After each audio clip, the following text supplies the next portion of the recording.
Yon.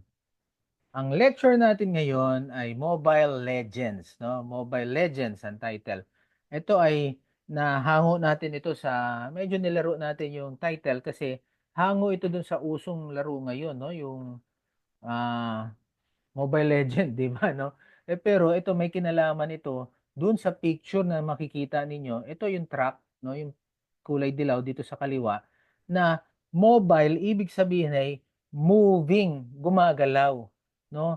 Ang business natin ngayon dapat ay talagang matuto tayong makisabay, makiayon dun sa galawan. Nakakita na kayo ng ganyan yung truck, no? Na nagtitinda siya, no? Sa umpisa truck lang siya tapos later on, no, may mga binubuksan-buksan siya roon, tas hanggang sa nagkaroon ng lamesa, nagkaroon ng mga paninda doon. At ngayon, mobile kasi moving siya, pwede siyang pumunta sa iba't ibang lugar, no? Hindi lang isang pwesto ang pwede niyang bentahan. Sa halip, pwede siyang lumakad sa iba't ibang mga lugar. Bakit? Dahil ang lesson natin ngayon tungkol sa productions and operations. Na ang mangyayari, ginawa nating model ngayon ay yung mga mobile truck na meron tayo ngayong makikita ano yung mga kagandahan at medyo pangit, hindi masyadong maganda na mga katangian ng negosyo na mobile truck. At makikita natin kasi ginawa nating example ito para mas maintindihan natin yung productions and operations na topic natin. Okay ba tayo, ha? Kailangan maintindihan natin ito kasi hindi lang tayo basta marunong magbenta, dapat matuto tayong mag-produce ng ating produkto dun sa paraan na walang masasayang, no? Sa maiksing panahon natin nagagawa at ngayon marunong tayong magpresyo at para ngayon yung pagbebenta natin malaki ang kikitain natin. Alam nyo, kahit malalaking kumpanya na, ang laki-laki ng benta nila, ng sales nila. Pero ang dulo pala hindi sila kumikita. Bakit? Ang laki pala ng mga ginagastos nila sa pagpo-produce nila ng produkto. At yung iba pa nilang mga ginagastos, yung tinatawag nating operating expenses, hindi pala sila nagiging efficient and also effective. Okay. So, maintindihan natin ano ang productions and operations. Okay tayo dyan. Thumbs up tayo. Thumbs up mga kabisyo. Tingnan natin kung nakikinig tayo. Thumbs up. Thank you. O ano nga asahan natin ngayon? Maintindihan natin yung dynamics ng pagnenegosyo at particularly dito yung operations. Ang tanong natin kasi, marunong ka magbenta, kumikita ka nga, kumita ka sa isang araw, nakapagbenta ka. Ang tanong mo rin ngayon, kaya mo bang ulit-ulitin yan? At kaya mo bang bantayan ang negosyo mo araw-araw, linggo-linggo, buwan-buwan? Maraming nagsasabi na pagka ang negosyo raw, ikaw ay nagnenegosyo, maganda, controlled mo ang buhay mo, masayang maging negosyante. Bakit? Kasi ikaw na ang boss, ikaw na ang may control. Pero sa totoo lang, pagka hindi mo nagawa ng maayos ang productions and operations mo, yung pagbabantay ng negosyo mo, hindi totoo yun. Sa halip, ikaw ay hostage, ikaw ay alipin ng sarili mong negosyo, hindi ikaw boss. Nakukuha yon? Bakit? Tignan mo, yung ibang nagtitinda dyan, no? Kung kailang bakasyon, kung kailang holiday, kung kailang Pasko, New Year, hindi nga nagpapasko, hindi nga nag-New Year. Bakit? Nagtitinda sila nagbebenta, nagpo-produce ng produkto at ngayon magbebenta sila. At ngayon, puyat na puyat pa. O anong ibig sabihin? Hindi sila marunong mag-manage ng negosyo nila, hindi nila mapaandar ng maayos ang kanilang negosyo sa paraan na sila ay uh, hawak talaga nila yung oras nila. Nakukuha. Pero yung ibang negosyante, ang gagaling. Bakit? Talagang sila yung boss na kaya nilang kontrolin yung oras. For example, yung isang kilalang bakery dito sa Quezon City, no, yung pagawaan nga ng cake. Alam niyo, per order ang bentahan ng cake. Hindi siya ngayon magpo-produce ng cake pagka walang o-order. Pero ang daming umo-order kasi masarap yung cake niya. Now, sasabihin niya ngayon sa mga customers niya, pasensya na po, hindi ho kami maggagawa ngayon. Sa susunod na araw kami gagawa. O yung mga mag-order ng Pasko, mag-order na kayo ngayon. kasi gagawin namin at kunin ninyo ang order ninyo ng ganitong araw, ganitong oras. Sila ang nagdidikta sa customers. At ngayon, lumalabas sila ang may control ng negosyo at nada-drive nila, no? Kaya parang truck, namamaneho nila kung saan nila gustong pumunta yung mga customers. Nakukuha natin yon, thumbs up ha, thumbs up. Hindi ka hostage. Ngayon, siyempre, pag nag-uumpisa ka pa lang, talaga maliit ang negosyo mo, ang mangyayari talaga, nako, talagang ikaw pa yung manunuyo. Talagang tiyatiyagain mo muna 'yan hanggang sa maka-establish ka ng maraming customers, yun nga, yung database mo ng loyal customers. At later on, ma-establish mo yung anong oras ka ba nagbubukas, anong oras ka magsasara, kailan sila pwedeng mag-order, kailan sila pwedeng mag-pick up ng order nila. At ngayon, makokontrol mo na yun. O marami kasi talaga, sabi nila, pag negosyante ka, ikaw hawak mo na yung oras mo, hawak mo na yung paghahanap buhay, pero malayo pa yan. No? Malayo pa, lalo na kung hindi tayo marunong mag-manage ng ating negosyo. Okay, so yun ang aaralin natin ngayong gabing ito. Ano pa yung relevance ng truck, mobile truck sa mga nature ng pagbibusiness, maaaral natin yan. At syempre, yung mga advantages, disadvantages. At also, tingnan din natin yung ibang mga administrative concerns yan. Yung pagmamanage natin, no, ng ating negosyo. Tignan ninyo ito ngayon. Nakikita ninyo yung picture dito na, ganito yung mobile. Kaya lang, ito, hindi to truck.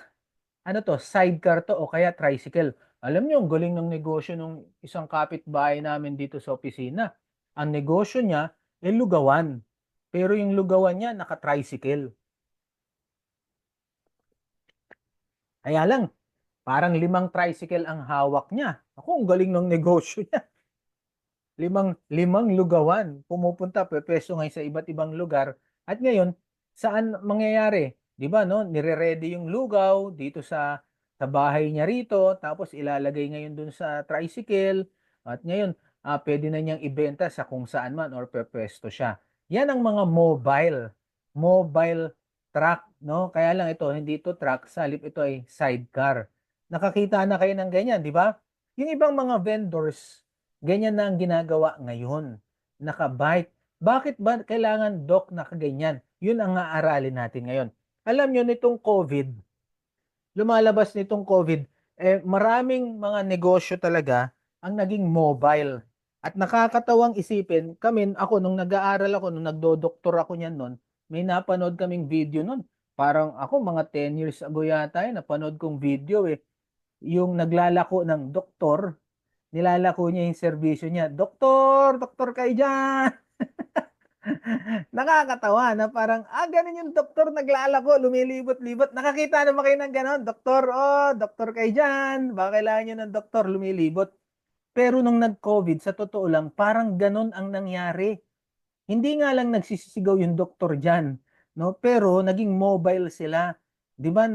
Nagpupunta sila sa iba't ibang lugar, naka PPE sila, tapos ngayon may i-check upin sila ng mga pasyente, mobile, nakasakay sila dun sa truck ng or van nung ospital, nung kanilang clinic o kaya nga, 'di ba yung mga RT-PCR ba yun? Yung mga pang-test, no? 'Di ba, no? O kaya i-injectionan ka o kaya naman kung ano pa, ite-test yung health mo, pumupunta na sa bahay mo, pumupunta na sa lugar ninyo yung mga doktor, mga nurses. Ibig sabihin, nauso talaga pala na pwede palang maging mobile. At nakarinig na rin kayo, di ba, yung mga mobile x-ray, no? Yung mga mobile na nag-check ng health ng tao. Kasi, bakit kailangan nating maintindihan ito at anong kinalaman ng mobile na ganyan doon sa pagnenegosyo natin. Tignan natin doon sa mobile truck business, makikita natin, mas maiintindihan natin yung hamon, yung challenges, yung mga requirements na kung paano natin i-produce yung produkto natin, paano natin dalhin yung produkto natin sa mga customers, paano natin makita na talagang magustuhan ng customers yung ating produkto, paano natin bukod sa ma-deliver, maintindihan natin yung convenience ng customer na sila ay komportable nilang makukuha, mai-deliver natin yung ating mga products and services sa ating mga customers. Kaya ito, pansinin ninyo yung sales ng mga ganito, no? Ng mga mobile trucks na ganito, yung benta nila. Pansinin ninyo, di ba? May benta, ngayong barangay dito ako magbebenta. Bukas, dito ako sa barangay na ganito. Yan, pwede yung gano'n kasi nag-iiba-iba ng pwesto. Sa Amerika o sa ibang bansa, nauuso yung mga mobile truck kasi ang nangyari, may palabas nga rin yung sa Netflix, yung mga Korean. Ganun ang ginagawa nila ngayon. Naku, pinipilahan ng mga tao. Pupunta yung isang sikat na chef doon, no, sa isang lugar at nakatunog yung mga tao at ngayon magluluto-luto siya, mobile truck lang. Tapos pipila na bago pa magbukas, nakapila na yung mga tao. Kasi nga gusto nila matikman yung luto ng chef ng Korean. Tapos yung ako nauubos, hindi, ang bilis ng oras nila, ubos kagad yung paninda. Tapos lilipat na naman sila sa ibang lugar at para magbenta ng ganun. Ako may mga kakilala ako na yun nga nagtitinda, nagfi-fishball. Ako ang galing ng negosyo nila. Ngayong oras na to nandito siya. Mamaya nandoon siya sa isang lugar at nauubos talaga yung benta niya. So yung sales natin, makikita natin, no? Posibleng yung database mo lumalawak, dumadami yung pwede mong bentahan. Yan naku, maiintindihan natin yan, no? Maiintindihan natin yung pagko-connect-connect ng mga aralin natin, yung mga nauna nating inaral at paano natin maiko-connect ngayon, mas mababantayan natin yung ating negosyo. Yung mga trucks na nakikita natin, makikita ninyo na talagang kino-customize, inaayos nila, binabago nila. Na ang uso na rin nga ngayon, uy, meron yung vision natin si Nina. 'Di ba nakapagtinda siya ng donut nung sa exhibit natin. Samantalang nakamotor lang sila mag-asawa, no? Yung jowa niya, no? Partner niya. Tapos may dala silang maliit na kung ano man na bag na gano'n. Tapos binubuo na lang nila, ina-assemble nilang gano'n, tutusok-tusok ganyan hanggang sa meron na siyang maliit na estante. Pinatong na niya ngayon sa lamesa at ngayon nailagay na niya yung mga donut niya. O edi ngayon ibig sabihin, pwede siyang magbenta-benta kahit saan siya mapunta. Merong party na i-invite siya, pwede siyang magbenta ron. No, maramihan ang pwede niyang maibenta. Sa school, sa mga activities, sa mga events, pwede niya ngayong gawin 'yun. So, pwede palang truck, pwede naman palang istante lang, kiosk lang, no, ang gagawin natin. At uso na rin nga ngayon yan yung nagtitinda nga ng kape, naka-bicycle lang siya. Di ba, no? Tapos may i-assemble lang din siya. Hanggang sa makikita mo, meron ng lamesa ron, no? Tapos makaka-brew na siya ng mga kape ron. Naku, yung mga customers niya, ang daming bibili. Mga to-go na coffee. Ayan, yung mga to-go, no? Na kapihan. Ang laki ng business ngayon yan. Ewan ko kung napapansin nyo yung isang business ngayon ng kapihan. Ang laki ngayon. Ang daming franchise ngayon itong kapihan na to. Pero makikita nyo yung truck niya, ano lang, mobile lang din. May gulong. Ibig sabihin, pwede ring mailipat-lipat. Alam nyo itong mobile truck na to, nauso ito at nagkaroon tayo ng mga yung mga food park. Naalala niyo yung mga food park? Uy, sulputan yung mga food park kasi nag-umpisa yan kung tutuusin doon sa Maginhawa sa Teachers Village. Doon sa Maginhawa Street, may bakanting lote ron na ang nangyari, maraming nagpunta ron ng mga mobile truck. Nagpwesto-pwesto sila ron hanggang sa naging parang yung food park siya. Kaya lang yung mga truck na yun, kung tutuusin talaga, na ililipat-lipat nga ng pwesto. Maraming nagtayo ng mga food park, kaya lang hindi mobile truck. Anong nangyari? Marami ring nagsarang food park. Kasi hindi pinuntahan ng tao o kaya tinry lang ng tao minsanan tapos hindi na umulit. O kita na ninyo. Kasi naging steady na ngayon yung negosyo nila dun sa lugar, sa food park, na sa punto na hindi na sila makapunta, makaalis katulad ng mobile truck sa iba't ibang lugar. Naging mabenta lang pala yung mobile trucks doon sa Maginhawa na parang food park, no? Kasi nga, experiment siguro, no? Nandun sila mga naka-mobile truck pero ngayon ginawa na nilang pwesto-pwesto rin yun. At ngayon, medyo mihina na ang mga food park na nakukuha ninyo. Hindi katulad pagka ngayon, medyo mahina ka sa lugar na to, yung mobile truck mo o yung negosyo mo, pwede mong dalhin sa ibang lugar. Matuto tayo doon sa mga vendors natin na talagang marunong silang gumamit ng mga mobile na sasakyan. Nakukuha ah. Ako noon, napansin ko yung aking anak, lumaki yan sa magtataho. No, meron talaga kaming kakilala noon magtataho na naglalakad nung una hanggang sa nagkaroon ng sidecar. Ngayon mas marami siyang nalilibot.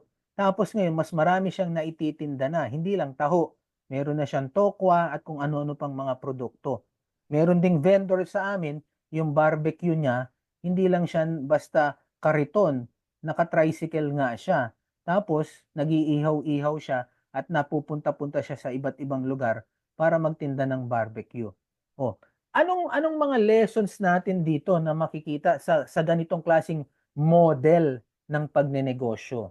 Kaya maaral natin din pati yung klase ng operations nila. Thumbs up tayo ha. Yung operations ibig sabihin ha, kung paano nila pinoproduce yung produkto nila, kung paano nila binabantayan. Thank you, thank you.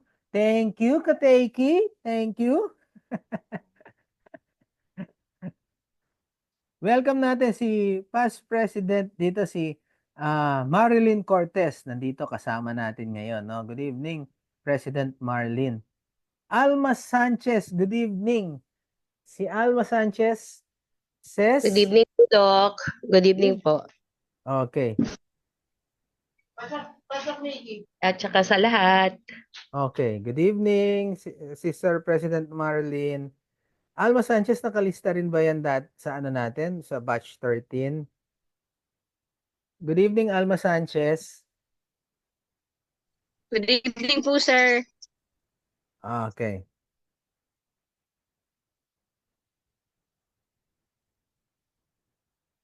Okay, no? Next. Sige ha, good evening, good evening.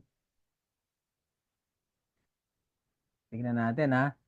Sa negosyo, sa dynamics, ibig sabihin, ito yung kabuuan ng negosyo. Tapos, yung kabuuan ng negosyo, meron niyang mga functions. May mga iniisip, iniintindi dyan. No? At meron tatlong main na iniisip na dun sa pagnenegosyo. Number one, marketing. Sabihin nga ninyo sarili ninyo, marketing. No? Number two, operations, productions, and operations. Sabihin nyo rin sa sarili nyo. Number three, finance. Memorizing nyo to, itong tatlong main functions ng pagnenegosyo. No? Tignan niyo ha, aaralin natin ang isang business. Ang isang business, hahatiin natin na mayroon tatlong main functions. Number one, marketing. Bakit? Ano ba itong marketing na to? Ito yung inaral nating makabenta. Di ba? Inaral natin, magkaroon tayo, maintindihan natin sino ang customers, ano yung demand, ano yung hinahanap, ano yung pangangailangan ng customers para ma-produce, makaisip tayo ng produkto o serbisyo na hinahanap at gusto nila at ngayon may demand, makakabenta tayo. Inaaral din natin dyan yung mga competitions natin at syempre yung tamang pagpepresyo lalo na based sa target nating mga bibili. At yung lugar, yung location saan natin ipepwesto yung negosyo natin at ibig sabihin naaral natin yung external, yung environment ng kung saan natin itatayo ang negosyo natin. Nandiyan din sa marketing, syempre yun na nga, yung sinasabi nating 7Ps, no? Na product, place, price, promotion. 'Di ba? Process, packaging, tsaka people. O 7Ps 'yan, no? Na ang ibig sabihin, no, para magkaroon tayo ng customers, magkaroon tayo ng clients.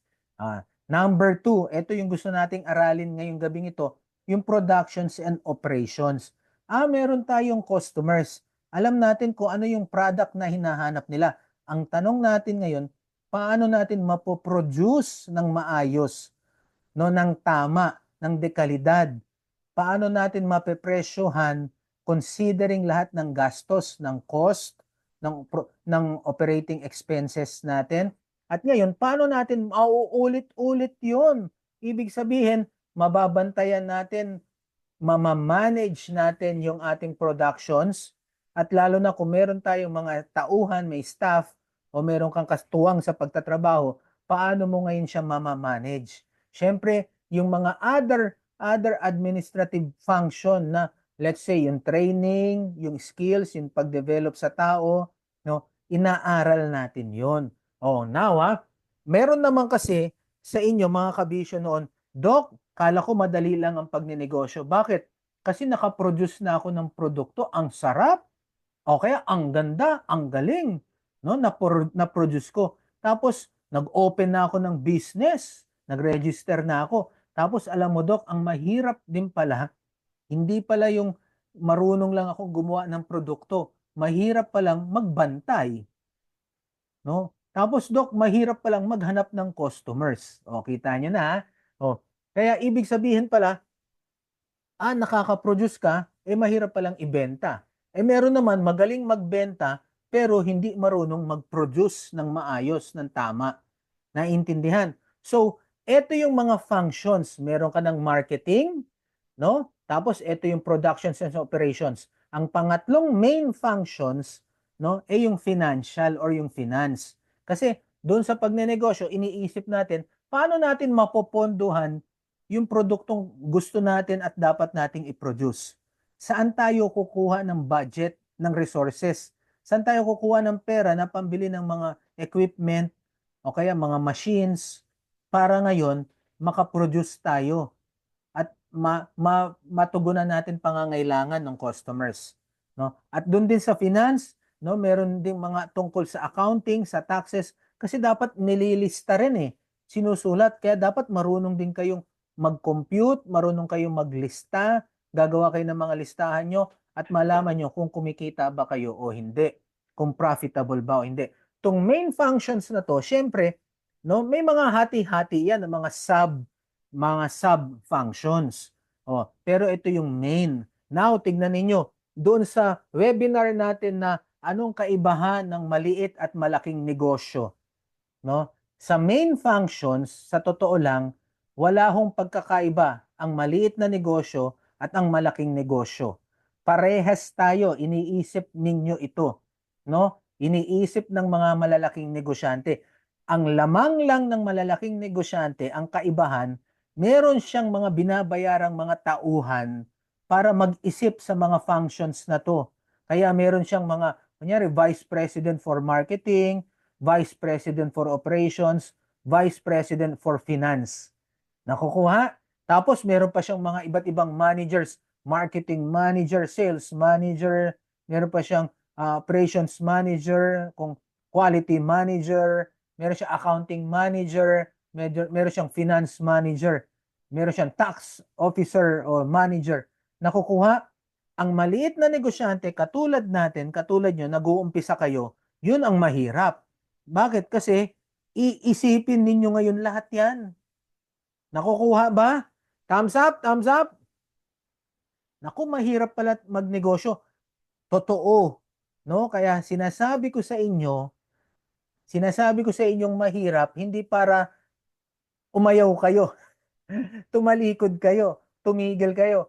Sinasabi ko sa inyong mahirap ngayon, dapat aralin natin, isa-isa ninyo, unti-untiin ninyo, at itayo na ninyo yung business aquarium ninyo na magsubok-subok na kayong magbenta.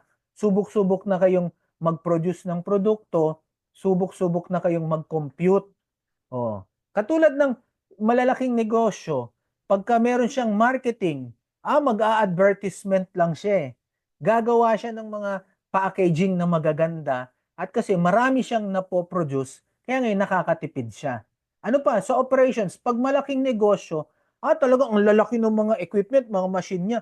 Ikaw, pag gumagawa ka kunyari ng cake mo, ang kapra-kapraso lang yung planggana, no? O kaya ang bowl mo, ang liit-liit lang, pagod na pagod ka, ikaw yung manually na naghahalo, nagmamasa, no? Pero pagka malaki ang kumpanya mo, meron kang equipment, malakihan, maramihan. Ano kung lalaki ng mga drum-drum ang pinoproduce ninyo na mga masa, no? Ng mga arena.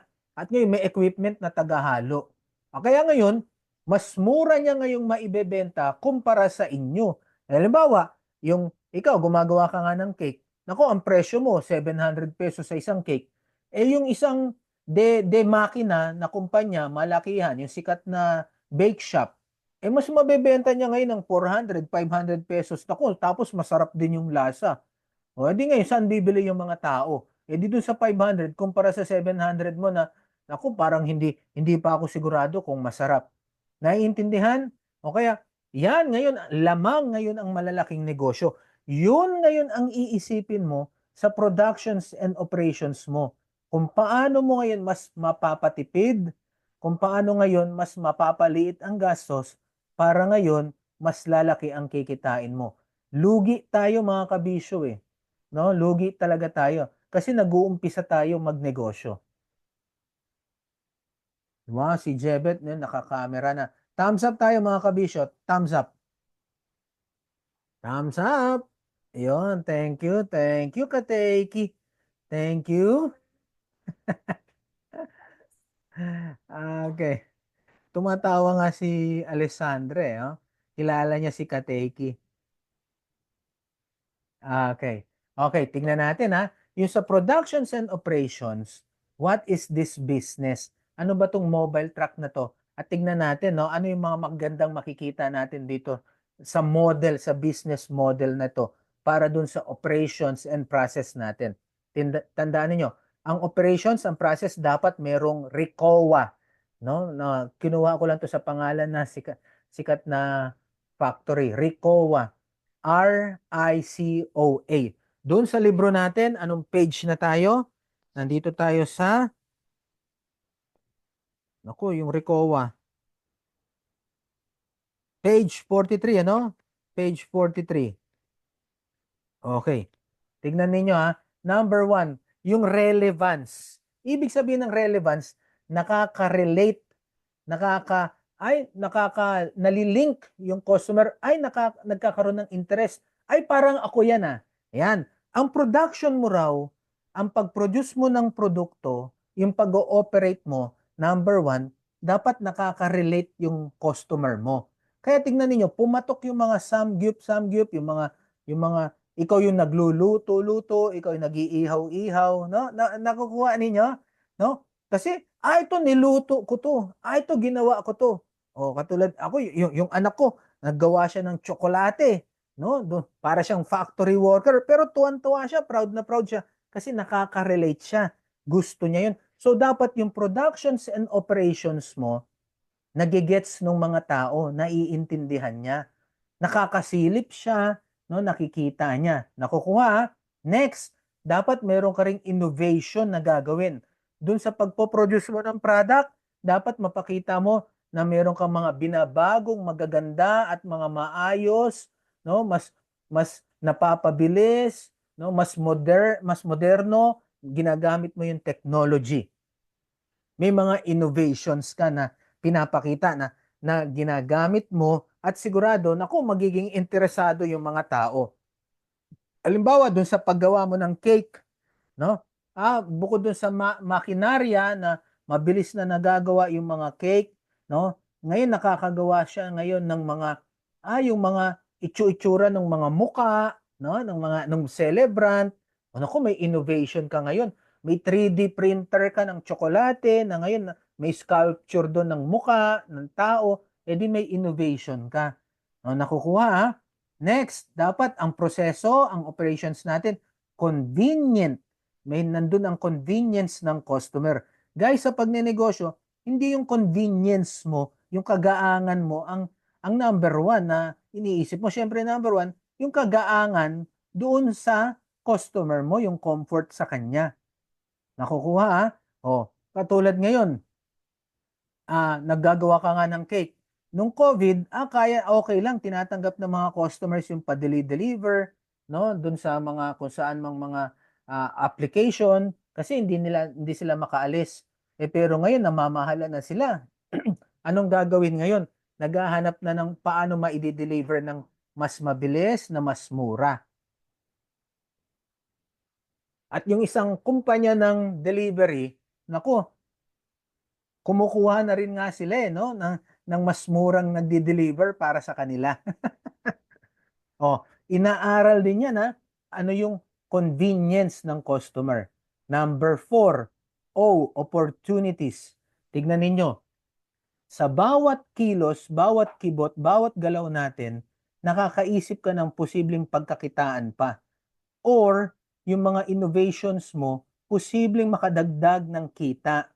May mga chance ka pa ron, sa buong proseso pala ng pagnenegosyo mo, bawat kilos, may pagkakataon ka pang kumita. Totoo yun. O kasi katulad nga sabi ko, kumita ka na sa benta mo ng cake. Okay, correct. Yung opportunity ng delivery, naku, pwede ka palang kumita din dun sa pagde-deliver. Di ba, no? Ang gagawin mo pala, kumuha ka ng isang messenger. Tapos ngayon, pwedeng magpa-deliver yung iba mong mga kabisyo, yung ibang mga kakilala mo, gamitin yung messenger mo at sumisingil ka pa. Kita nyo na, ibig sabihin yung process natin, hindi lang basta mailagay yung pagpo-produce. Sa halip magbebenta ka pa, kumikita ka pa. Let's say, tignan ninyo, yung ibang mga tindahan, kunyari ng tsokolate. Oh, nagbebenta siya ng finished product na tsokolate. Tama na, nakukuha? Pero nagbebenta rin siya ngayon, nakita niya, may opportunity pala, hindi pala, pwede palang hindi lang yung final or finished product ang ibenta niya. Pwede rin pala siya magbenta ng mga raw materials. Yung marshmallow, no, yung mga kung ano-anong gamit sa paggawa ng tsokolate, kahit nga yung pinaka-tsokolate mismo na walang shape, walang hugis, pwede rin niya ngayong ibenta. At ngayon, minsan lumalaki pa yung kita niya sa mga pagbebenta ng mga materials na ganon. Kasi may relevance yung customer, mas gusto ng customer, siya yung nagke-create ng tsokolate niya. Di ngayon, nagkakaroon ka pa ng opportunity. Dapat maintindihan natin yun. Hindi lang pala, Doc, basta gagawa ako ng proseso ko sa pagpo-produce ng product. Dapat pala, naiisip ko, paano pa ako kikita habang pinoproduce ko yung produkto ko. Tignan ninyo yung kilalang department store, no? 'Di ba meron siyang grocery. Nagbebenta siya produkto ng ibang kumpanya do sa grocery niya. Nakita niya ngayon, bakit ba produkto lang nilang ibebenta ko? 'Di ba? Naggawa na siya ng sarili niyang brand. At ngayon, nagpo-produce na siya, binebenta na niya rin yung sariling ganyan, ng mga produkto. Yung isang kilalang lechon manok, no, 'di ba?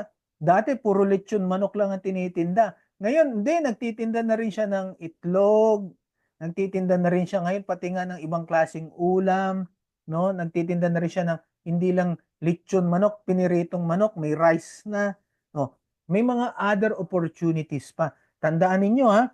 So dapat yung iniisip natin kanina, yung marketing, naku, ang dami mong maiisip, pwede kang kumita. Sa productions and operations, ang dami mong maiisip, pwede ka rin kumita pa.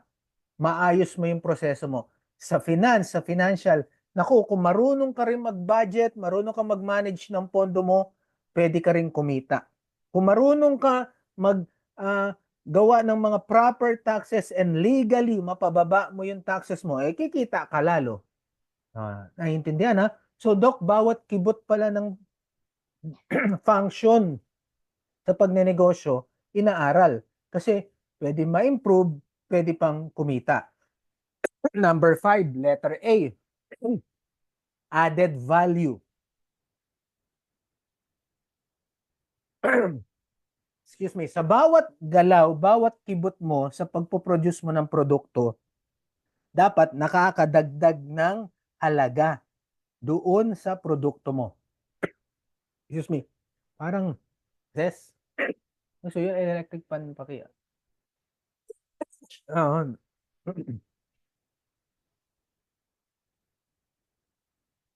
Dapat dumadagdag sa halaga mo.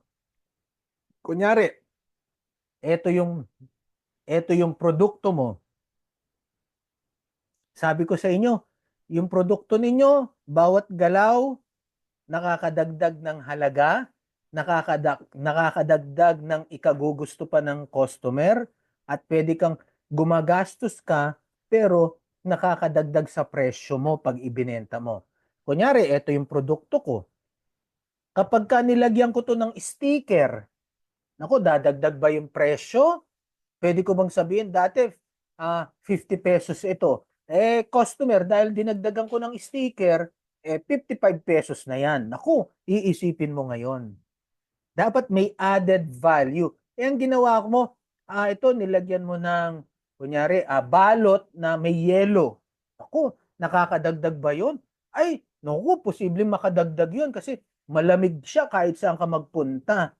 No, ibig sabihin, pwede ko siya ngayong maibenta ng imbis na 50 pesos, 70 pesos na. O bakit? Kasi meron na siyang nababalot na yelo, nakabalot ng yelo na maintain niya yung lamig.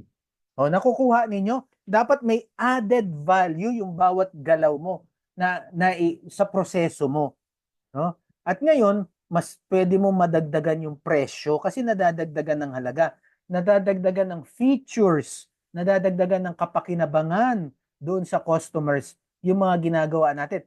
Ang ginawa mo naman, naglagay ka lang ng kung ano-ano, nagbalot ka lang ng kung ano, tapos tinapon lang nila yung pambalot, walang dagdag na halaga sa kanila, pinunit lang nila yung pambalot. Anong mangyayari? Dumadagdag yung gastos mo, pero yung selling price mo hindi. So, ibig sabihin, lumiliit ang kinikita mo. Tignan ninyo, yung sabon, ito, paborito yung sabon na ginagamit. Napansin ninyo, pinagsama-sama niya, dati bumibili ka, isang box lang na, isang piraso no? Ang ginawa na niya, 3 piraso na sa loob ng isang box. Tapos napansin niyo yung bawat box din ng sabon na yon, hindi na siya makulay, hindi na siya nakaprint ng maayos ng maganda. Napansin niyo yon, yung sabon na yon? May tumatango. Kasi ano bang kapakinabangan nung box na yon? Pag naligo ka, ginagamit mo ba yung box? At kahit makulay ba yung box, ginagamit mo ba? Hindi, tinatapon mo lang yun. So, kahit pala hindi na balutin yung box, ay yung sabon ng box. Kasi wala palang value yung box na nakukuha thumbs up tayo. Tandaan ninyo ang negosyo ninyo, yung modelo ng operations and process ninyo, dapat RECOA. May relevance doon sa customer, innovative ka, at convenient sa customer, at the same time, nagiging convenient ka na rin.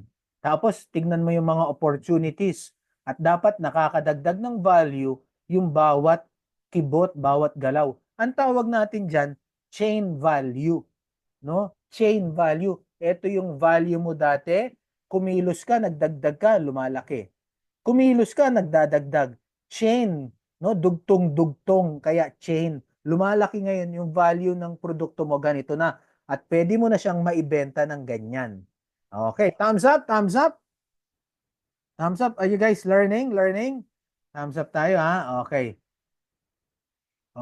Ano yung advantages? Tignan ninyo disadvantages ng regular store at ng tracking or yung mobile. Tignan natin hindi ko sinasabing tracking ang pasukin ninyo kagad. Ang sinasabi ko ngayon, kung mag-eksperimento kayo, tignan ninyo, regular store ka ba o yung fix o tracking ka ba? Ibig sabihin, mobile ka or parang vendor ka. Kasi katulad ng yung sa nanay ko, experience ng nanay ko noon, no, nag-a-attempt siya na magkaroon ng sarili niyang tindahan sa bahay namin na parang meron siyang RTW. Pero ang nangyari, hindi niya tinuloy yon.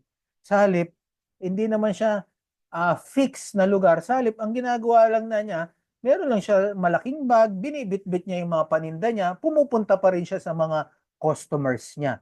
Hindi kesa yung customer ang pinapapunta niya sa bahay namin para tignan yung paninda niya. Hindi ganon. Ang naging business model ng nanay ko, siya yung pumupunta sa customer. Now, pag siya yung pumunta sa customer, syempre, mamamasahe siya. Ay ngayon, titignan niya ngayon yung pagpe-presyo niya, makukonsider niya yung pamasahe niya.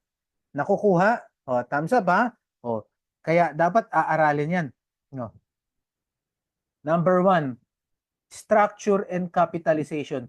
Sa tracking mo, ang kailangan mo, kapital, para makabuo ka ng truck o kaya yung tricycle mo. O kaya mapaayos mo yung kiosk mo. No? O kaya bibili ka ng truck na van. No? Kailangan mo ng kapital doon. Pag regular store ka, Naku, kailangan mo rin talaga iayusin mo, i-renovate mo, pagandahin mo, pipinturahan mo. Kaya lang, tingnan mo, yung truck, pagka ayaw mo na yung business mo, madali mong mapalitan. O kaya ibenta mo na yung truck. Ayaw mo na yung truck eh. Hindi ka malulugi. Pero yung regular store, nag-renovate ka sa isang pwesto, naku, hindi mo na mababawi yun. Hindi mo na mababalik. Hindi mo na mabebenta yun. Kasi inayos mo na, ni-renovate mo. At kung nagre-renta ka, eh sa kanya na mapupunta yun. Nakukuha? Oh, edi iisip ka ngayon kasi pwede palang truck ang gagawin ko ngayon. Ang tinda ko ngayon ganito. Edi ngayon renovate mo yung truck mo. Ngayon pag ayaw mo na, di ngayon benta mo na ngayon yung truck. O kaya hindi mo na nagrerenta naghuhulog ka doon sa truck, edi soli mo na kung ayaw mo na. O nakukuha pero parehas kailangan ng kapital. Parehas kailangan ng structure. No, aayusin mo at aayusin. Next, products and services. Pag tracking ka or pag mobile ka, tingnan mo, ngayon ang paninda mo fishball. Ay, parang hindi mabenta tong fishball dun sa lugar na pinupuntahan ko. Parang ang mabenta, shawarma. E di ngayon, iba-iba mo konti yung truck mo at ngayon, shawarma na. Madali mong maayos din yon. O kaya naman, dito sa lugar na to, hindi mabenta yung shawarma.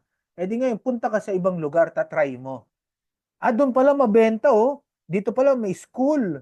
Dito pala may call center, mabenta. Nakukuha. Pag regular store ka, nandito ka lang ngayon. Naka-standby ka at inaantay mo na ngayon yung mga customers mo pumunta sa'yo. At kung ano yung products and services mo ngayon, medyo mahirapan kang baguhin. O baguhin mo man, re-renovate ka ulit. Babaguhin mo yung structure mo na naman. Nakukuha. Tingnan niyo, meron tayong video sa YouTube na yung push and pull marketing strategy o tactic. Yung push, 'di ba no? Pinupush mo yung ito yung product mo parang palabas ka, parang tracking eh. Pag pull naman, pinupull mo yung customers papasok sa tindahan mo. Nakuha. Panoorin niyo yung video natin na yan ha.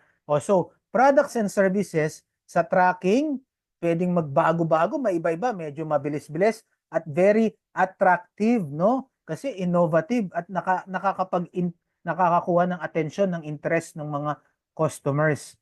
No, kaya lang medyo limited ka rin kasi ang liit lang ng truck mo, ang liit lang ng kiosk mo o ng tricycle mo.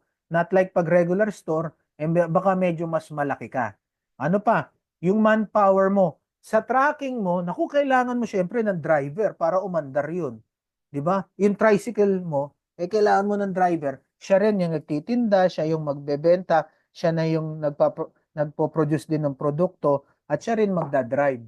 O sa regular store, kailangan mo ng manpower, magbabantay, pero hindi mo naman kailangan din ng driver. Wala naman driver doon eh. Pero kung ikaw naman ay truck, malaki-laki na yung driver mo, tapos siya rin ang later on, pag naka-standby na yung truck mo, siya na rin yung waiter mo, edi okay rin, no? At ngayon, posibleng yung manpower mo, malimitahan, kakaunti lang.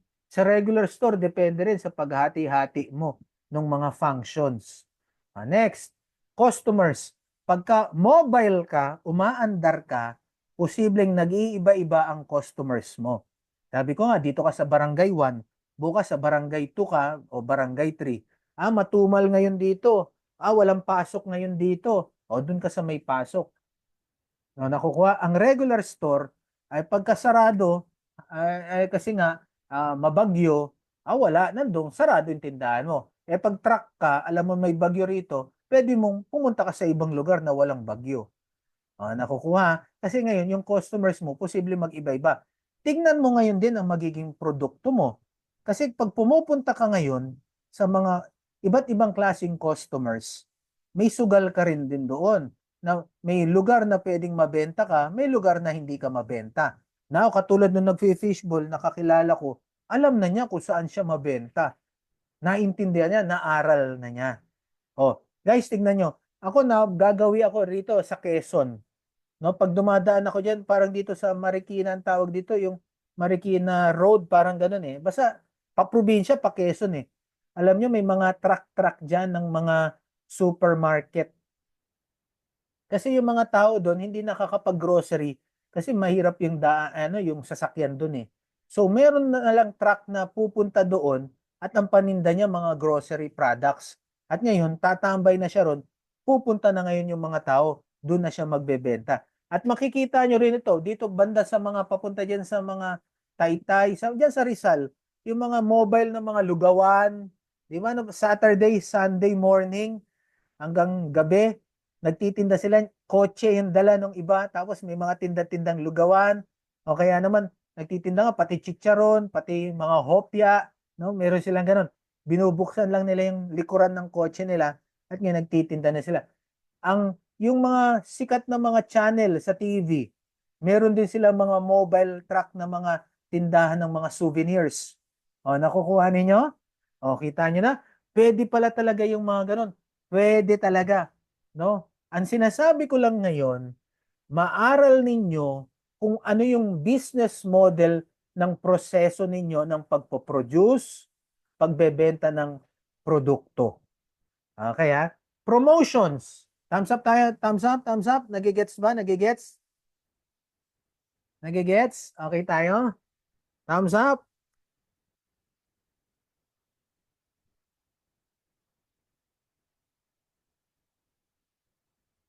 Ayun. Galaxy A12. Sino ito? Si Galaxy A12. Good evening. Good evening sa iyo, Galaxy. Paki-change sana yung name mo para ma-recognize ka namin pati sa attendance. Good evening. Nandito kasama natin ngayon ang Vice President natin sa Vision Pagnenegosyo, si Jeremy Manlises. Good evening, Vice President. No, Good evening po. birthday niyan Eh, kahapon. No, kaya ako po. mag-abang kayo ng mga papremyo, ha? Ah, Okay. Next, promotions. Tignan nyo. Sa promotions, pag yung truck mo, di ba, may tugtog, may tenen, may mga ganun-ganun ka. Tapos ganda, no? May mga decor-decor ka. Naku, nagiging attractive, no? Nagiging interesting yung produkto mo, no? Ano pa? Pwede kang makapromote-promote. Di ba, meron pang ang business ngayon. Ses, makisuyo na. Okay na. No, meron pa nga ang business lang niya, magpa-skill lang ng nung produkto, tapos lumilibot lang yung truck na yon. Nakita niyo na yan? Di ba, no? O kaya pag eleksyon, yan, ako, pinopromote, umaandar yung van, no? Yung mga truck na sasakyan na pinopromote yung kandidato. O kasi, mas marami siyang nare-reach out na pupuntahang mga tao. Sa regular store, nako, medyo mahirapan ka. Ang promotion mo lang, doon lang sa lugar mo talaga na mga tao dadaan sa inyo. Presentation. Ang maganda naman, sa tracking din, tignan nyo, aralin ninyo ha, kung paano nyo pinipresent yung pag-produce ng produkto. Ang maganda rin sa tracking, meron ka nakasalamin, tapos nakikita na malinis, no? Nakikita, cute-cute yung mga upuan, yung mga lamesa, no? Cute-cute, edi maganda ngayon. Tapos pagkakain, maganda yung lagayan. Sa regular store, kung tutusin, pwede mo rin gawin yan. Ako, maganda nga na, di ba, yung sabi ko sa inyo, yung isang kilalang bakery at tindahan eh. Naku, nakikita ng mga tao kung paano nila ginagawa yung produkto. At ngayon, nape-present ng maayos. Pag tracking ka, kuminsan mabilisan kasi kailangan mong umandar, no? Sa regular store, sa'yo yung buong oras. Tingnan ninyo, sa regular store din, banggitin ko na to, no? Magre-renta ka, no? Nagre-renta ka. Ang binabayaran mo, isang buwan na renta sa isang lugar. Tama ba, no? Tignan mo, pero ang operations mo, nakabukas lang ang negosyo mo ng, kunyari, alas 6 ng umaga hanggang alas 9 ng gabi. Ibig sabihin, tulog ka, tulog din yung lugar mo. Tama, no? Walang gumagamit ng lugar mo. So, ang tawag niya sa English, idle. No? Nakatunganga lang yung tindahan mo ng mga ganong oras. Sa tracking, medyo mas madali. Kasi ngayon, hindi matutulog dahil pwede mong gamitin yan 24 hours. Lumipat ka ng lugar kung saan may tao. Nakukuha ha. O di ngayon sa regular store mo naman, doc, gawin ko naman, buksan ko siya, iba naman ang itinda ko sa madaling araw. Di pwede rin gawin mo din yun. Yun ang, Yung ibig ko lang ba sabihin, guys, mapaisip tayo ngayon kung ano ba talaga ang magandang proseso natin sa pagnenegosyo. Nakukuha? Eh di ngayon, pwede mong parentahan yung truck mo sa gabi. Yung regular store mo, parentahan mo rin sa iba sa gabi. Oh, kumikita ka ngayon. Naku ha, magandang idea 'yan, no? Kaya ngayon, nagbabayad ka ng renta mo o ng bayad mo sa truck buwan-buwan, pero sa patay na oras, pwede mo ngayong parentahan. Di ba, no? Ang problema rin, kunyari sa truck, may coding yata, no? O yung vehicle na marerenta mo, baka may coding, number coding, hindi siya makakabiyahe ng ganitong oras. O saan mo siya ipopwesto? O dun sa lugar na walang number coding. O ang regular store, hindi ka talaga makakalibot. Pero maganda, wala ka rin coding-coding. Next ha, sanitary o yung sa kalinisan. Ang problema sa tracking, ako wala naman tubig dyan eh, walang gripo na tuloy-tuloy. Nakaipon lang. Di ba, no? Kaya medyo may problema ka doon. No? Pero ang uso ngayon, di ba, pag kumakain yung iba, naka-plastic, yung plato may plastic, tapos ngayon natatapon na lang nila yung plastic. No? Tapos pati nga yung kutsara at tinidor, disposable. O sa regular store, lamang ka, meron kang no, tubig. At syempre, pwede kang maglagay ng CR. O yung maintenance, sa tracking naman, medyo madali kasi yung maintenance baka car wash, linis-linis, or baka kung minsan, depende sa produkto mo, baka mas mahirap. No? Pero mas maliit yung maintenance mo sa negosyo mo. Kaya lang, yung maintenance mismo ng pinaka-track ng makina, may maintenance yun. Kasi ginagamit mo araw-araw at baka mag-aircon pa kayo doon. O, meron yan ha. Inaral din namin to pati nga sa pag-aaral namin noon eh yung mobile spa, no, na pwede kayong mag-massage doon sa loob ng truck, no, para rentahan ninyo yung truck, pati yung mga therapist, na ang mangyari rin, pagka may mga party, pwedeng i-invite yan. Ako, okay yan, ha? Nakita rin namin ito sa church, sa isang simbahan, no, ginagamit nila ito sa pagmimisyon nila sa iba't ibang lugar, yung truck, tapos bubuksan nila yung gilid nilang ganon, tapos nandoon na, no, may mga musical instruments na doon, tapos parang stage na nila yung gilid ng truck, yung pag binuksan, may tungtungan, nagiging stage na siya. At ngayon, pwede na silang mag-preach, no? Magsalita-salita doon. Kaya okay rin eh, no? Ang ganda rin nun. Ibig sabihin, maganda yung pagka ikaw rin ay may restaurant ka na ganun, di may space ka na pwede rin magbanda-banda rin. Oh. Ano pa? Kaya sa regular store, yung maintenance mo nga, medyo mas madali-dali, no? Kasi, bakit? Permanente yung lugar mo eh. Di ayus-ayusin mo na. Okay? Next, sa management. Ang tracking, syempre, mamanage mo yung kung ano yung po-produce yung produkto, no? Saan kayo pupunta, yung ruta, no? Saan aandar. Tapos, syempre, yun nga, yung driver mo. Kailangan ma-train mo yung driver mo. O kaya, kung ikaw yung nagda-drive, ikaw rin yung magmamanage, okay rin, mababantayan mo, masisilip mo. Ano pa? Mas maraming opportunity ang tracking din sa part na, kasi pwede yung truck mismo, pwede ring negosyo na yun eh. Pag wala kang benta, parentahan mo yung truck mo. Ano pa? Ayaw mo nang magtinda-tinda, parentahan mo yung truck mo, sila na yung magtinda-tinda. Pwede rin yun, no? O sa regular store, di parentahan mo rin kung ayaw mo na. Kung sa'yo yung lugar at o kaya pumapayag yung inuupahan mo na isublease mo. Ano pa? Alam nyo dun sa management, sa tracking, medyo nalilimitahan ka sa pinoproduce mong produkto. Kasi nga, limited yung lugar mo, no? Pero sabi ko nga, mas nakakagalaw-galaw ka naman papunta-punta sa iba't ibang lugar. Next, taxation matters. Yan, sa tracking, iba-ibang lugar mo, nako medyo magkakaroon ka ng mga iba't ibang mga taxation din dyan kasi iba't ibang lugar. No, sa regular store, at least isang lugar lang yung babayaran mo na buwis. Ano pa? Yung tinatawag na middleman. Nako sa tracking, nako posible kang kasi lumilibot-libot ka, pwede ka ngayong makapunta sa iba't ibang lugar, makakausap ka ng ibang tao, tapos marami kang pwedeng makausap na makatulong sa'yo, maipromote yung track mo. O ikaw rin mismo, mag-promote mo yung produkto ng ibang mga businesses. Pwede kang maging middleman. Kasi kumakausap ka ng iba't ibang mga tao. Pwede kang maging ahente ng iba't ibang klaseng produkto. O, nakukuha, thumbs up. Now, sa regular store, again, kasi nga, limited lang. Naghihintay ka lang kung may darating na tao o wala eh. Not like sa tracking, kung saan matao, pwede mong puntahan. At kung nasaan yung mga boss, mga sikat na tao, pwede kang pumunta doon.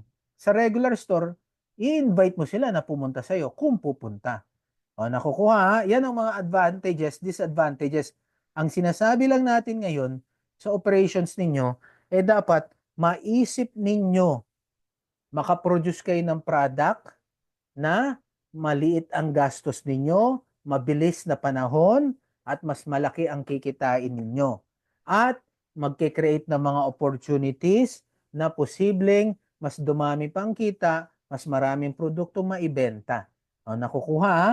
Yan ang purpose ng productions and operations. O, tingnan niyo sa operations, part niyan, number one, i-produce mo yung products and services mo. Paano mo ba magagawa na consistent na masarap ang ginagawa mong cake na kahit saang anggulo masarap. Sa unang kagat, sa huling kagat, sa gitna, masarap yung cake na ginawa mo. Yan, dekalidad. Aralin mo yan. Paano mo ipoproduce? Ano yung mga raw materials na gagamitin mo? Yung raw materials mo ba organic, premium, o cheap, o mumurahin? Paano ngayon pagpepresyohan mo na?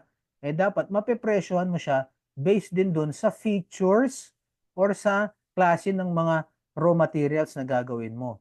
Sa personnel mo naman, kailangan bantayan mo yung mga tao mo, i-training mo. Kaya sabi ko nga, merong yung amusement park dati, nag-i-English yung mga tao doon. No? Kaya ngayon, okay pala, maganda, makapresyo kayo ng mahal kasi nag-i-English.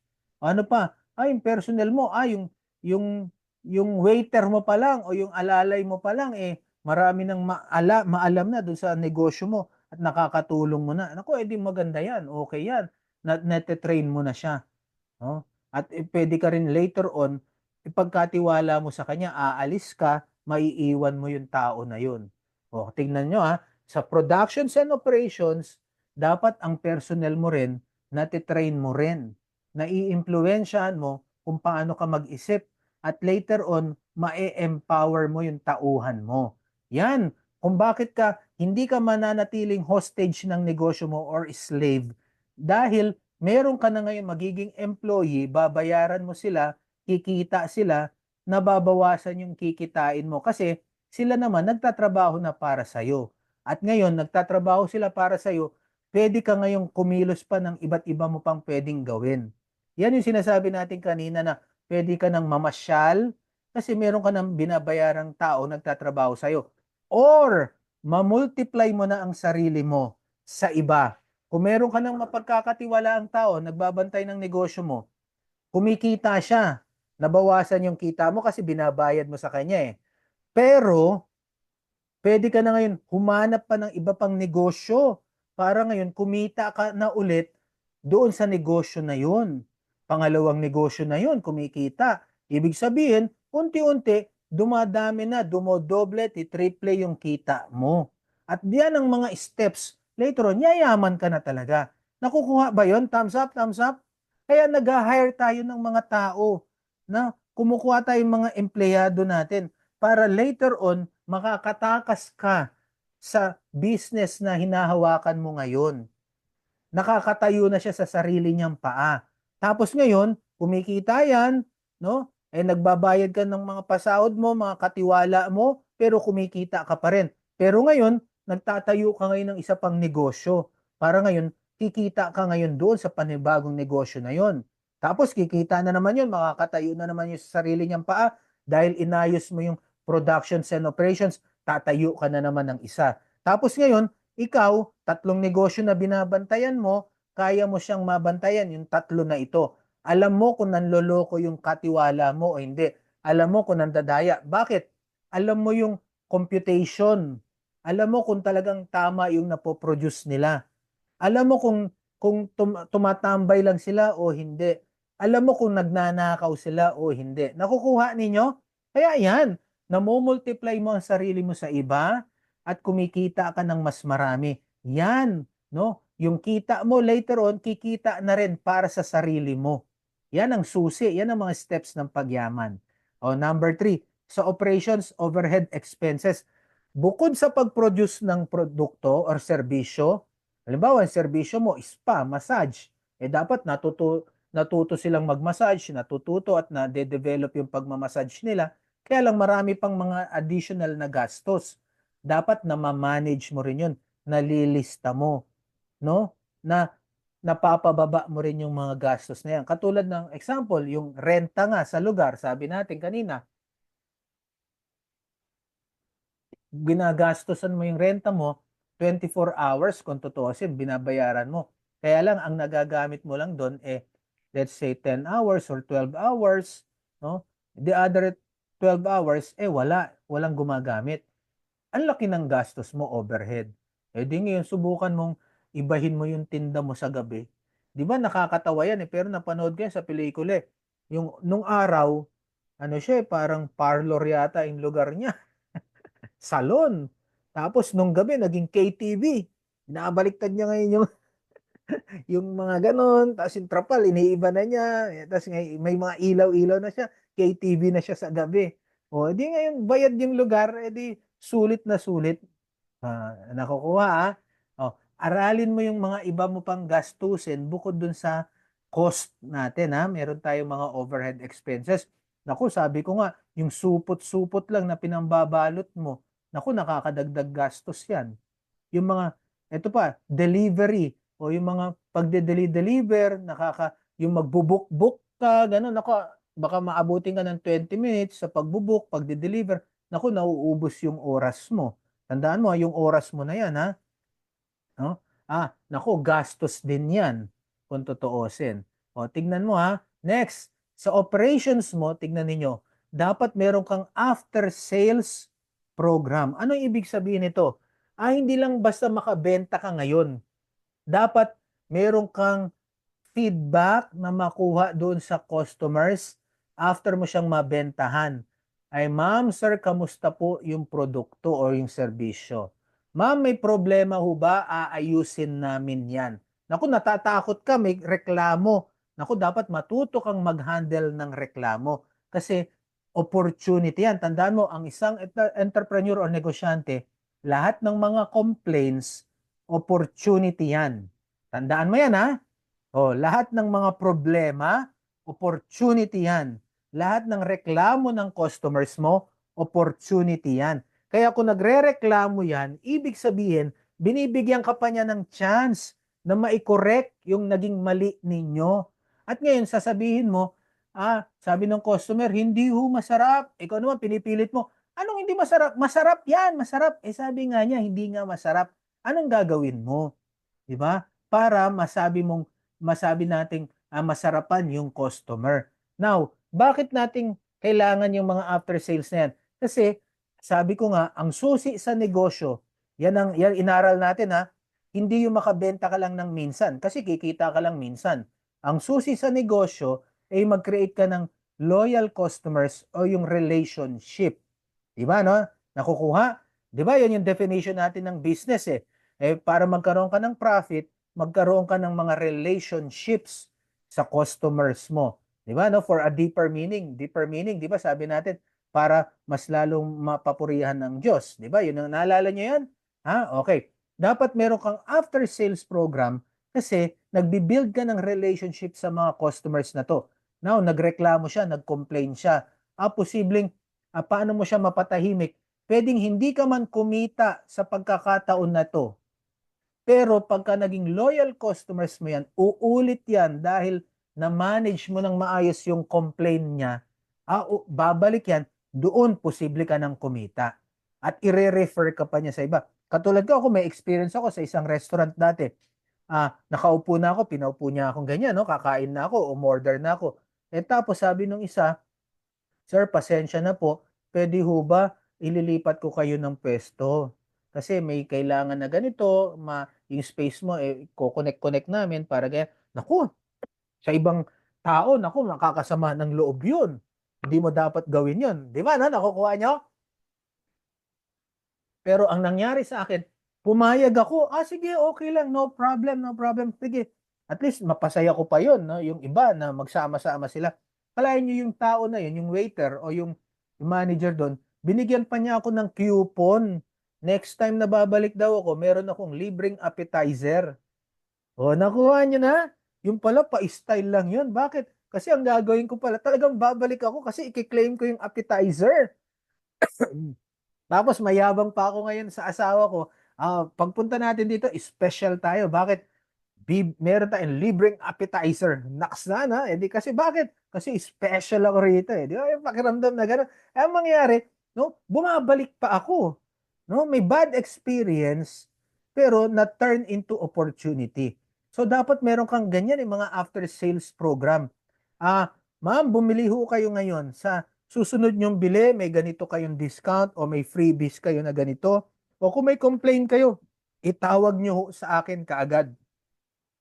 Ma'am, pwede ngang ibalik ko sa inyo yung pera ninyo o kaya naman, no, bigyan ko kayo ng payong o kaya naman, ma'am, palitan ko na lang po yung produkto. Nakukuha Ayoko lang masira talaga sa inyo. Ang gusto ko, magkaroon tayo ng magandang relationship, pinapahalagahan ko kayo. Alam nyo, hindi yan magastos. Ang mas magastos, yung hahanap ka ng panibagong customers. Nakukuha Mas magastos yan kesa sa mag-maintain ng mga customers. Kasi magma-marketing ka na naman. Gagawa ka na naman ng mga promotions, gagastos ka ulit. Pero ito, nandyan na yung customer sa'yo, may concern siya, ayusin mo. Gagastos ka man, maliit lang. O kaya, wag ka man kumita ngayon, okay lang. At least, maganda yung relationship, next time babalik sa'yo yan. Hindi madadala. Okay, thumbs up, thumbs up. Okay. Ito naman sa pagbebenta natin sa operations natin, other means or place to sell. Pwede naman talaga online lang. Tapos uso ngayon yung mga online malls na, no? 'Di ba? Marami nang ganyan eh.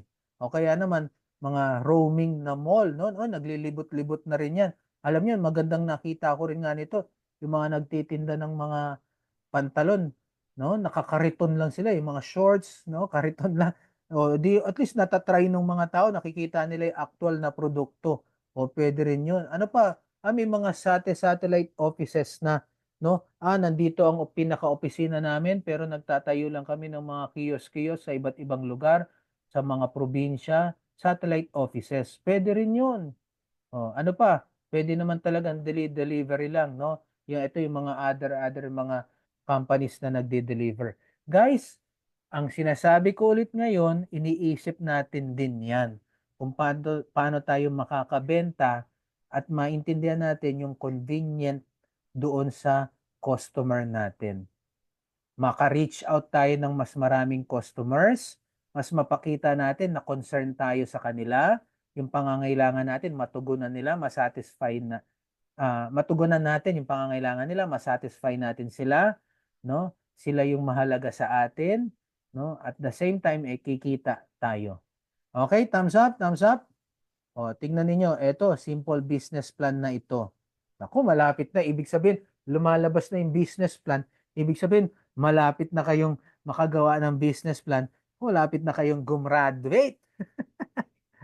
Thumbs up, thumbs up. No? Okay, ha? Number one, ano ba yung produkto mo? Isusulat mo ngayon yan. O kaya ano yung serbisyo mo? Number two, sino yung supplier mo? Kasi saan ka kukuha? Dapat nagka-canvas ka ngayon. Inaalam mo kung saan ka bibili ng raw materials, kung paano mo ipoproduce, di ba? O kung paano ka makakakuha ng ibebenta mo. Bakit siya bibilhin ng mga tao? Susulat mo din doon, no? Mag-iisip ka, naku, bakit kaya ito yung produkto na ibebenta ko? Bakit kaya niya ito yung bibilhin? Nakukuha? Next, yung presyo mo. Naalala ninyo, nag-compute tayo niyan sa makabenta, yung selling price mo, di ba? Ito yung sales mo, cost minus operating expenses equals net income. Ngayon, baliktarin mo yung formula na yon, no? Para ngayon, ito yung cost, ito yung mga other expenses mo, ito yung kita na sa tingin mong gusto mo, i-add back mo lahat yon, baliktarin mo nga, makukuha mo yung selling price mo. Ganito pala ang presyo ko dapat. Kaya lang, pag kinumpara mo yung presyo mo sa iba, at kinumpara mo yung, naku, mas mataas pala ako. Naku, iba mas mura. Naku, baka sila yung bibilhin. Kaya lang, baka mas maganda naman yung produkto mo. Mas maipe-present mo ng mas maayos, mas maraming halaga, mas maraming features yung produkto mo. Kaya pala mas mahal ang presyo.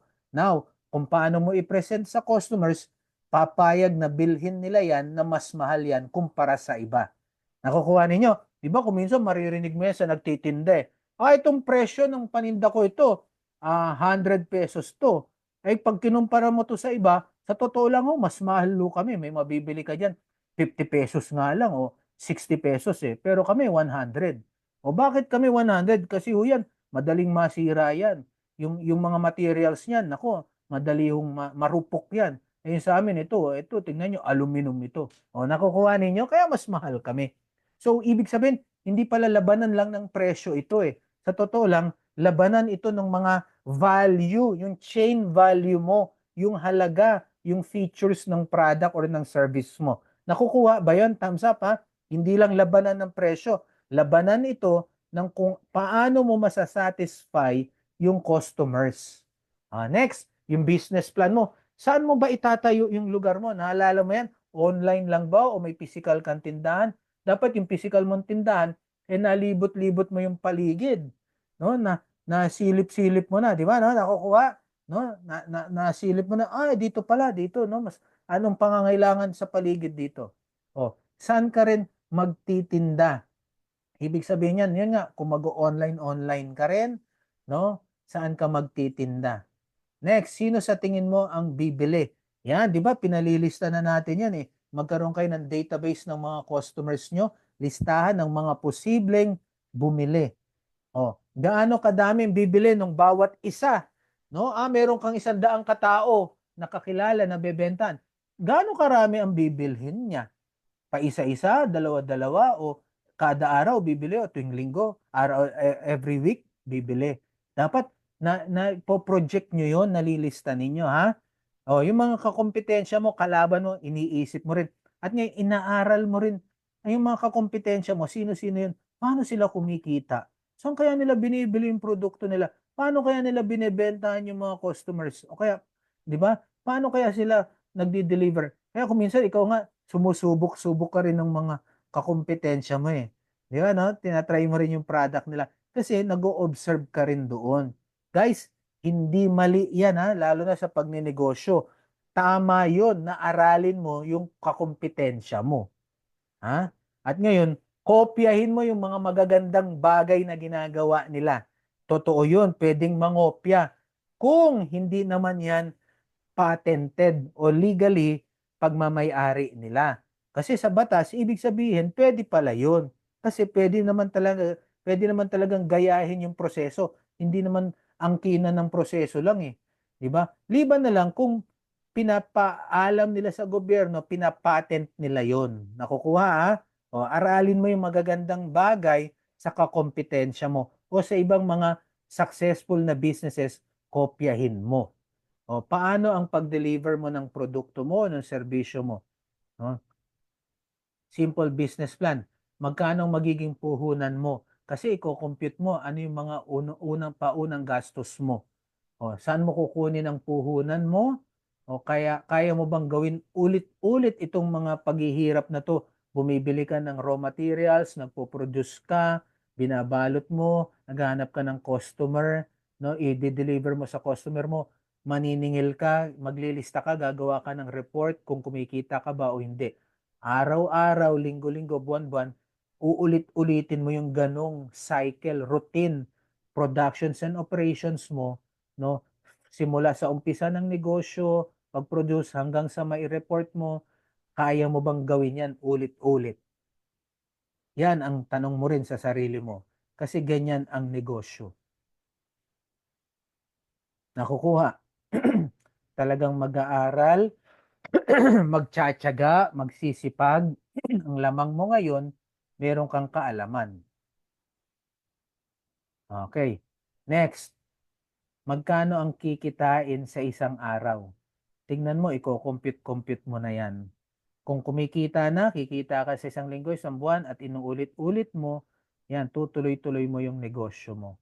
Next, magpaparehistro ka na ba sa susunod na to pag meron ka ng negosyo?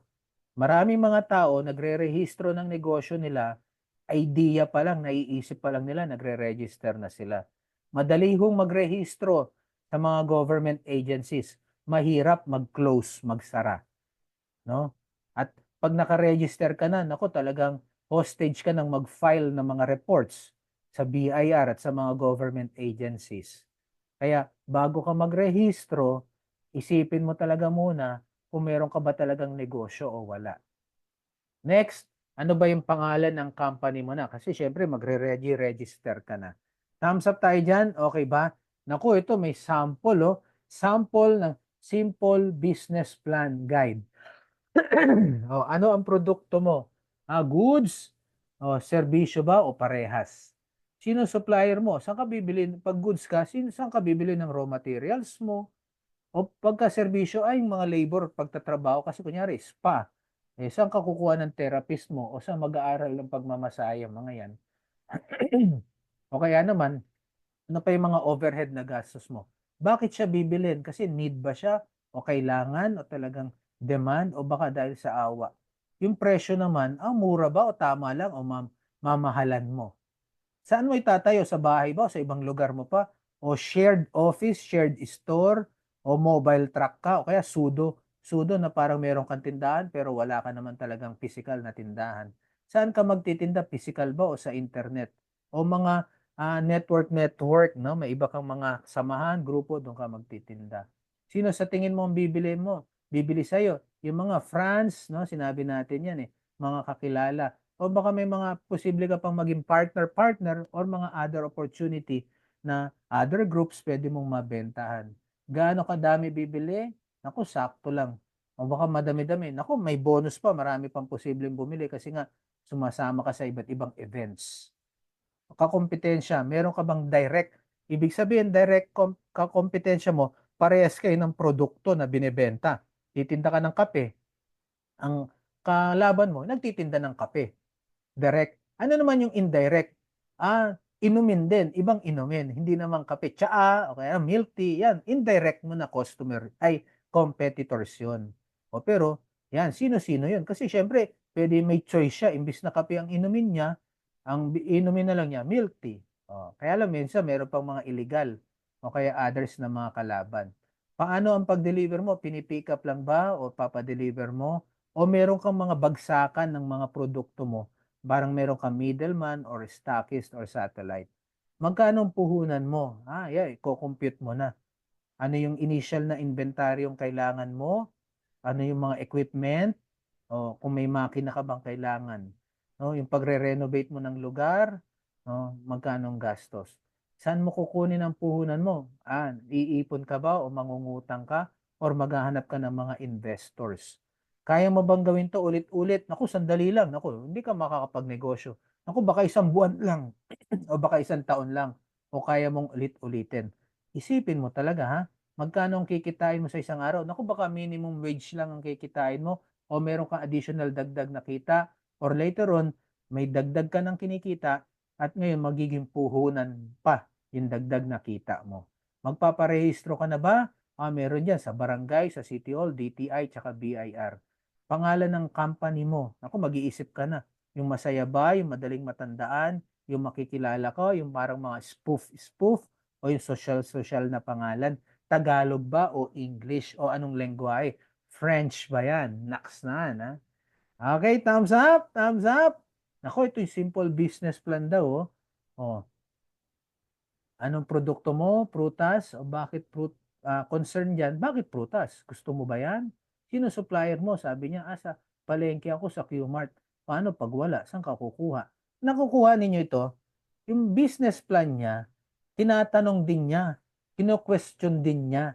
Nag-iisip siya lahat ng mga posibleng maging senaryo o question o maging problema doon sa sagot niya sa business plan niya. Ganyan ang negosyante. Nakukuha ninyo?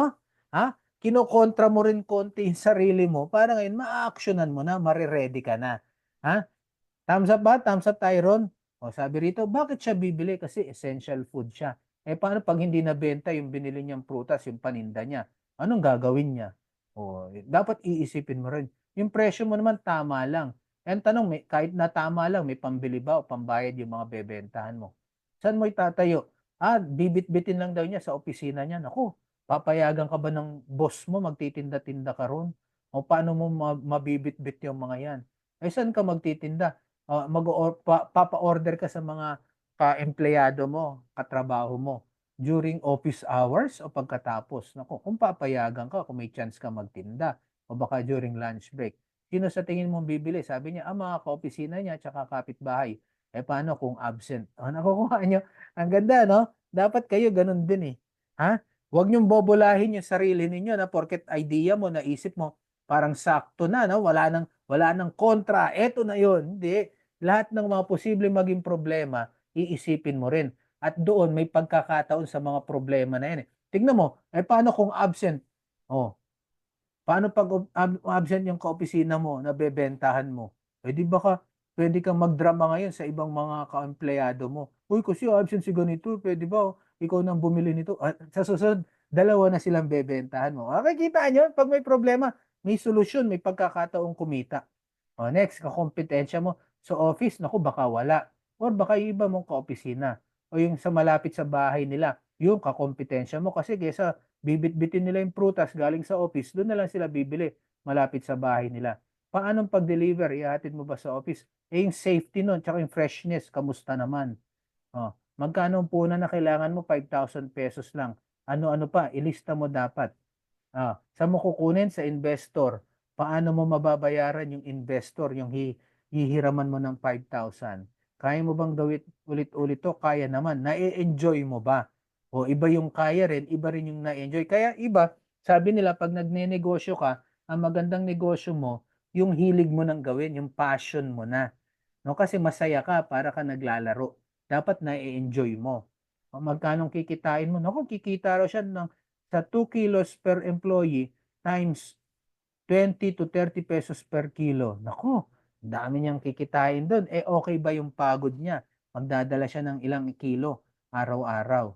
Magpaparehistro na ba? Wag daw muna. Itutuloy mo na ba? Anong pangalan ng company niya? Kaprutas. No? Loyalty ng customers. Yan ba, iuulit-ulit yung mga kaopisina mo? Magsasawa bang bili ng prutas? Baka mangga ng mangga ang tinda mo. Hindi pa pwede. Ako mga kabisyo, may experience din ako. Nagtitinda din ako dati sa mga kaempleyado ko. Totoo yun. Pero natuto rin ako na meron akong mga staff o kapwa-empleyado, sa kanya ko ibabagsak at siya na ngayon ang nagbebenta sa mga kaopisina. Kita niya na. Kasi kumikita na ako ng maliit, pero hindi ako napapagod. Pero natulungan ko pa yung staff na magtinda-tinda. Thumbs up tayo dyan. Next, ito yung financial statements, no? Dapat aaralin na ninyo yan, ha? Binanggit natin, may example tayo sa book natin yan. Dapat maintindihan sa productions and operations, maintindihan mo ang posible mong maging benta. Bakit? Kasi maggagawa ka nga ng ilan ang pwede mong maging gastos, inventaryo, ilan ang ipoproduce mong produkto. No? Kasi based sa sales na pinoproject mo. Para ngayon, malaman mo kung ikaw ba ay magkaroon ng kita, gross profit, at kukonsider mo yung OPEX mo, at ngayon magkakaroon ka ng net income. Yung prutas kanina na example, baka meron akong 10 empleyado, kapwa-empleyado na bibili. Di ang bibiling ko lang prutas, para dun sa order ng 10, plus papasobra ako ng konti. Kasi pag dinamihan ko na, ang hirap ng bitbitin, at baka pag uwi ko, hindi na mabibenta lahat, lalamog lang, malulugi ako. Nakukuha? Dapat alam mo yung sales mo eh. Kaya dapat to gagawa ka rin ng financial statements. Dun sa business plan natin, posible kayong tanungin ng donor, sa tingin mo, magkano ba ang benta mo sa isang araw? Yan. Kasi tatanong-tanungin kanya ng sales mo. Okay tayo? Thumbs up, thumbs up. Okay, ha? O ito, naintindihan na natin to, nabasa na natin to.